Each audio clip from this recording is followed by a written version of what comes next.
I'm going to talk to you about the origins of the cattle industry in the West.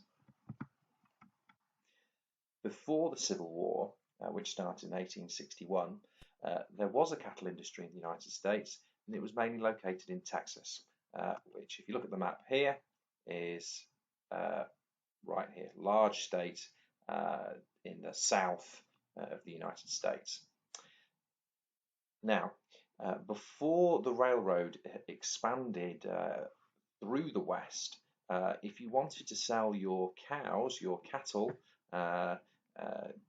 from Texas to the large population centers in the eastern United States, those big cities like Chicago or New York or Detroit or wherever, you would have to literally march those cattle, hundreds and hundreds and hundreds of cattle on foot across one of these trail routes, mainly in this case the Sedalia Trail to the town of Sedalia here in Missouri, so that you could get them to the westernmost point of the railroad as it existed before the Civil War. You've got to understand that in the 1850s, if you look where my mouse cursor is here, none of this bit of the railroad exists. The railroad basically stops or is at its westernmost point at Sedalia. Now, the problem with that, and one of the reasons why the cattle industry doesn't really grow that fast before the Civil War, is because the cattle in Texas, the Texas Longhorn, carried with them a tick which transmitted Texas fever.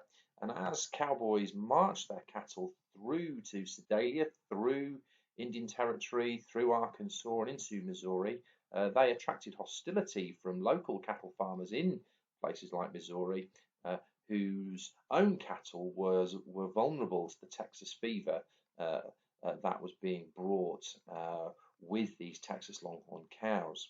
And it got so bad that vigilante committees were formed in Missouri to block cattle drives coming from Texas through to Missouri in the 1850s.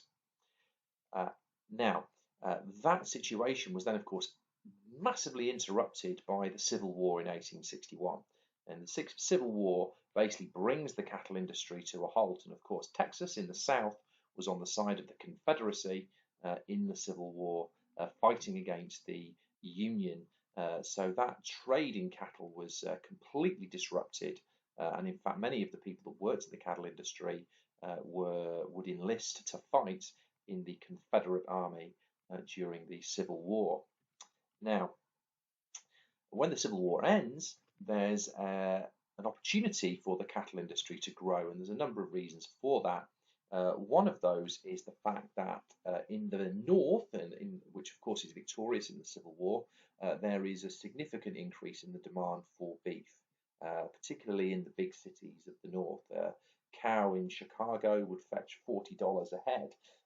So this was incredibly valuable. This represents an opportunity for returning cattle farmers to Texas, where a single cow would only fetch about $5 a head. Instead, it was worth much less. What had also happened was that Chicago, particularly, and Chicago is important. If I go to my map here again, Chicago is important. It's up here. It's probably the biggest, most western city at this point in 1865-66. Obviously, Chicago nowadays is, I'm pretty sure, the second biggest city in the whole of the United States. It's an enormous place. And even in 1865-66, it's still a highly populated city in that kind of what's called the Midwestern region of the United States, as they refer to it.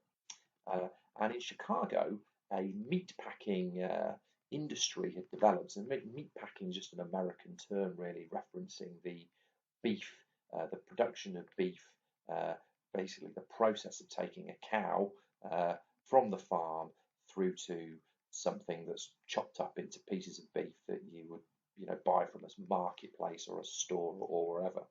And the meatpacking industry would have, abattoirs, slaughterhouses, as well as massive refrigeration processes and so on, to turn those cows into something that people can easily cook and eat. And Chicago And the other thing, of course, that's happening at the time is that the Industrial Revolution in the northern cities is really taking off. Cities like Chicago are industrializing at a phenomenal pace, you know, rapidly beginning to catch up with the leading industrial power in the world at the time, which is Britain. Um, there's a huge pace of industrialization in the north after the Civil War. Now, during the Civil War, we said that obviously those Texas Longhorn cows have basically been left unsupervised as the farmers and the farmhands and the cowboys went off to fight in the Civil War. Those Texas Longhorns roaming the grasslands of Texas had been left unmanaged, and they bred. There was no control over breeding, and there were now 5 million cattle in Texas in 1865. So, a huge number of cattle, but they're in the wrong place. They're not in the place where they can be sold um, to those growing populations of the big northern cities. And as we said, there's little demand for beef in the South because of the huge war damage. The Confederacy, whilst being defeated, had suffered massive economic and physical disruption to the economy in the South. Uh, you had General Sherman's March to the Sea, which basically was where the Union Army just laid waste to large areas of the South as the Northern armies completed their victory over the South. So the South's really in a massive kind of rebuilding period. Its economy's also been disrupted by the end of slavery. There's massive disruption to the land. And of course, the South was already much poorer than the North. It was economically much more based on agriculture rather than industry. So you have to find a way to drive these cattle to the north, uh, as was happening before. What's also happening is that, of course, the increasing expansion to the west as a result of things like the Homestead Act and the expansion of the railroad into the west is also increasing the demand for beef in the west itself. So we're seeing more and more population moving to the west, and they need something to eat, and the cattle industry obviously can satisfy that demand. Okay, just to illustrate the point, this is what I was showing you, what I was referring to in Chicago. This is a picture of these Union stockyards of Chicago. This also illustrates another point, is that the railroad companies really kind of collude with the cattle industry to kind of help each other. There's kind of mutual benefits for the railroad companies and the cattle barons to work together.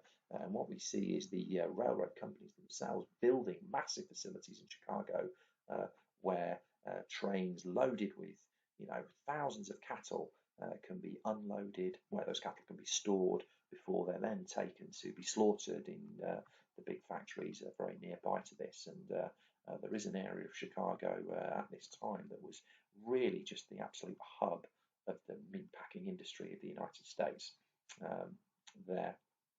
So, as I say, we can see that the Civil War has had a huge impact and kind of sets the scene for the development of the cattle industry in the West that we'll touch on in our next video.